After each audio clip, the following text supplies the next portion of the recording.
Welcome to the Windows Computer and Technology channel, and of course we did a video for Windows 11 21H2 with the .NET Framework fix for 4.8 and 4.8.1. On Windows 11 22H2 there's only one, and it's for 4.8.1, which is where you should be. Once again, this is to address an issue with .NET Framework certificate, X509 certificate problems that can happen.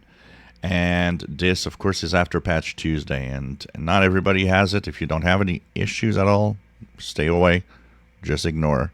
But if you have, from time to time, when you try to get an app or start an app, you get random cryptographic exception errors, then this fix will actually help you. So once again, you just go on Windows 11 version 22H2, you go to the bottom of this page, and in the Windows Update Catalog section right here, and you click Microsoft Update Catalog website, you'll have the update once again for Windows 11 version 22H2 x64, and this once again was issued on June the 22nd.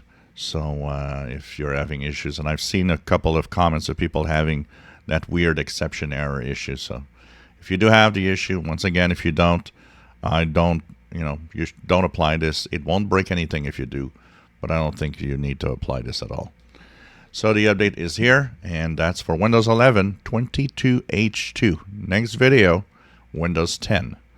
If you enjoy my videos, please subscribe, give us thumbs up, and the link to the download of this update is in the description below.